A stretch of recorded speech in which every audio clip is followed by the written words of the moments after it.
nossa série, vamos gravar agora o vídeo de número 4, que vai falar sobre autorregulação. Lembrando a vocês que nós estamos na segunda fase do gerenciamento da motivação, que é aquela fase em que o estudante está tentando implementar as submetas que ele estabeleceu. Bom, a primeira pergunta que a gente coloca é o que é autorregulação, né? Então, eu digo para vocês que isso é a mesma coisa que o uso de estratégias automotivacionais. Então na hora que você percebe que a sua motivação está ameaçada, né, diminuindo, ou com chances de diminuir, você lança a mão de estratégias motivacionais. Elas são de 5 tipos. E é interessante, é importante você perceber de qual tipo de estratégia que você está precisando, porque você vai ter que ir lá e acionar uma, ou duas, ou três, na medida em que você precisa, e lógico, você vai acionar sempre as que você achar mais fáceis, as que tiver mais a ver com você. Então, olha só, são 5 categorias de controle. A primeira é o controle do meu comprometimento com a aprendizagem e, obviamente, com a motivação. Controle metacognitivo, que é o controle que eu faço da minha própria aprendizagem, do meu próprio estudo, né? Controle da saciedade, controle emocional e controle do ambiente. Tá, então vamos ver o que a teoria prescreve para a gente em termos de quais são essas estratégias possíveis. E aí lembro a vocês que vocês podem escolher uma, duas, três, todas, né? Em função da sua necessidade e conveniência. A primeira categoria, categorias do controle do comprometimento. Como que eu posso controlar esse meu comprometimento? Primeira possibilidade, manter expectativas positivas. Então, pessoal, falo aqui para vocês, não ajuda a pessoa que é pessimista, que é negativa, que acha que vai dar tudo errado. Isso não ajuda em termos de motivação e, portanto, não ajuda em termos de aprendizagem. Eu diria que não ajuda para nada. Bom, criar incentivos. Você tem que se incentivar, você tem que pôr você mesmo para frente. Olha, não, Raquel, eu falando comigo mesma, tá? Não, Raquel, vamos mais um pouquinho, estamos acabando, vai dar certo. Quer dizer, você tem que se incentivar mesmo, não tem outra palavra. Recompensar a si. Toda vez, pessoal, que você sentir que você está se esforçando ou que você está tendo que se esforçar mais do que o esperado, ou seja, qualquer quantidade de esforço que você tiver que colocar na situação, merece recompensa.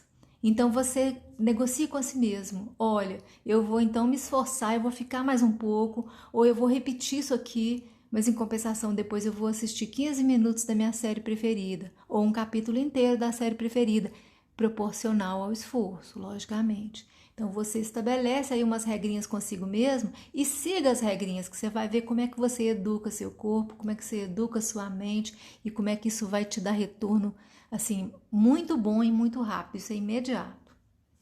Outra estratégia, guardar uma imagem mental do que seria se aquela intenção inicial sua lá, quando você estabeleceu metas e submetas, falhasse. Então, não é para você pensar negativamente, mas para você pensar assim, olha, o estabelecimento da meta e o estabelecimento das submetas pode falhar, eu posso ter que reformular. Então, se der errado, o que pode acontecer? O que eu posso começar a sentir ou a pensar? Porque na medida em que você tem essa imagem mental, você consegue diagnosticar melhor quando a situação estiver acontecendo. E bom, nesse caso aqui, né, lembrar da definição das submetas, principalmente, por quê? Porque a meta ela é mais abstrata, né, então tudo bem, mas as submetas é exatamente o que você está fazendo, né, aqui nesse momento. Então, quando você definir as submetas, tente pensar, bom, se isso aqui der errado, por exemplo, vamos partir para a prática. Aquela submeta que a gente definiu que era fazer um diagrama, uma representação visual do conteúdo que estava estudando. Na hora que você vai fazer a representação visual, se aquela representação está muito complicada, não está ajudando, você está vendo que não vai, que você está perdendo muito tempo com aquilo e que vai te dar pouco ganho, Então é o quê? Então você decide que é hora de você parar e estabelecer, reavaliar e estabelecer nova submeta, né? E aí isso é uma forma de controlar o comprometimento, em vez de insistir. Bom, segunda categoria de controle, que é o controle metacognitivo. As estratégias possíveis aqui. Usar lembretes para manter a concentração. Então, esses lembretes é quando você nem está estudando mais, ou quando você nem está realizando tarefa.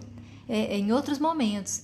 Né? Lembretes, olha, o horário de estudar é tal, lembrar de buscar isso, lembrar de comprar uma caneta rosa, que é um marca-texto novo, quer dizer, lembretes que lhes são úteis, né? De acordo com a sua conveniência, mas para te lembrar, para manter a concentração e o comprometimento no cumprimento das suas submetas.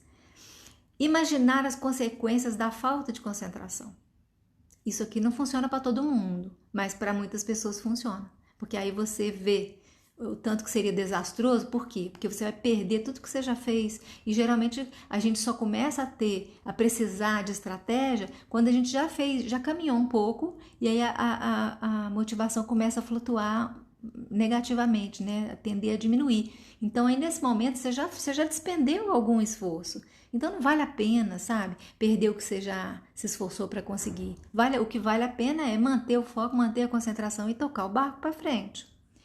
Outra estratégia, lembrar a sua expectativa inicial para o tempo que você levaria para aprender determinado conteúdo, para realizar determinada tarefa. Por quê? Porque às vezes a gente está lá gastando um certo tempo, a gente começa a achar que está demorando demais para ter resultado e na verdade não está, né? Então, se você tenta lembrar lá, quando você definiu as metas e as submetas, qual que era a sua expectativa de prazo, você vai ver que você não está levando muito tempo e isso aqui te ajuda. Eliminar todos os distratores, pessoal. Tudo aquilo que pode te distrair cognitivamente falando na hora de realizar as metas, você tem que eliminar, porque é trabalhar contra si mesmo. Usar rituais. Então, assim, ritual é o quê? Olha, então, sempre antes de estudar, eu vou tomar um cafezinho, ou eu vou passar aqui, desligar a televisão, colocar o celular na estante, e aí eu sento para estudar. Então, quer dizer, estabelece alguns pequenos rituais, porque quando você entra no ritual, o seu corpo, a sua mente já vai entendendo que você está começando a fazer aquela tarefa e já se prepara para aquilo. Então, isso também parece uma bobagem, mas isso ajuda demais. Aqui, ó, aumentam o foco, os rituais. Concentrar-se. Aí você pode falar para mim, professora, eu não consigo me concentrar. Sim, porque você não praticou. Concentração é um hábito, é uma prática. Então, quanto mais você se forçar e praticar isso daí, mais você vai ficando expert em concentração. Cumprir o planejamento, dando um passo de cada vez, pessoal. Não queira correr, não queira fazer tudo correndo. Você não vai resolver o problema todo hoje. É um pouquinho hoje, um pouquinho amanhã. E outra, você fez um planejamento para hoje, não conseguiu cumprir o planejamento inteiro, não tem problema. Amanhã você retoma de onde parou, com calma, com tranquilidade, que você vai ver que à medida que o tempo for passando, você vai ficando mais rápido e melhor. Né? Aquilo que eu falei da persistência, do ritmo e da intensidade no vídeo anterior. Outra categoria de controle é o controle da saciedade. Então, a primeira estratégia é tornar a tarefa mais atraente. Cria um diferencial para você fazer aquela tarefa. Como que a tarefa pode ficar mais legal, sei lá, mais bonita? Pensa. Variar o ambiente de estudos. Para muita gente isso ajuda demais.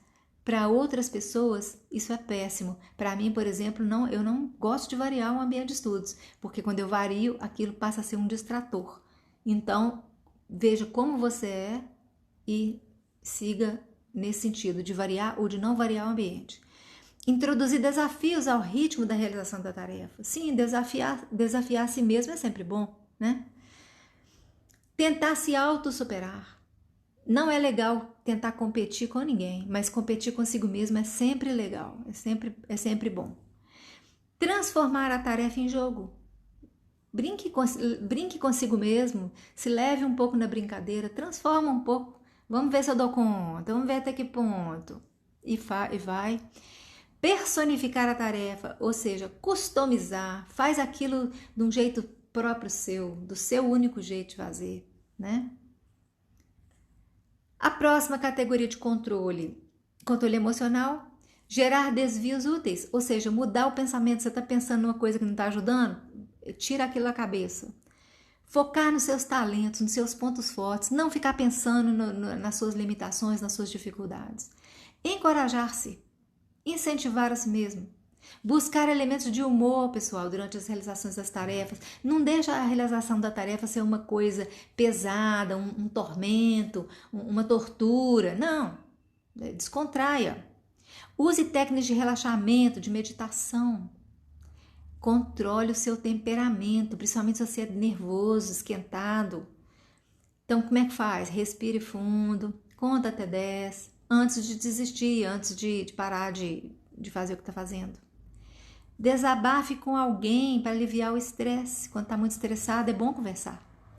E por fim, rezar, né? Se você acredita, se tem fé em Deus, reze, é muito bom. Por fim, última categoria de controle, controlar o ambiente. Então, eliminar todos os distratos do ambiente, todas as tentações, guarda a televisão, guarda o celular e etc. Tem gente que vai achar bom chamar alguém para estudar junto, que vai ajudar. Já tem gente que não funciona estudando com os outros, então aí estude sozinho. Comprometa-se publicamente com uma submeta ou com a realização de uma tarefa. Quando a gente decide por aquela submeta, a gente já se compromete conosco mesmos. Mas se for preciso, comprometa-se publicamente, né? Porque pode ajudar a intensificar a sua motivação para conseguir aquilo. Colocar-se em situação sem volta, né? Você já falou, poxa vida, agora não posso voltar atrás, ajuda. E por fim, pessoal, contar com a ajuda de terceiros. Peça a família, ou o pessoal que mora na sua casa para não te interromper quando você estiver estudando. Peça aos colegas para não telefonar, ou se telefonar, não atende o telefone. Peça aos colegas para te ajudar. Você conta aqui quais estratégias que você usa. Peça as pessoas para colaborar com você. Quem puder colaborar com você, né? Que é sempre bom contar com as pessoas. E são essas, é isso por hoje. Amanhã eu volto, espero que vocês tenham gostado, que tenha ajudado. Até mais, pessoal.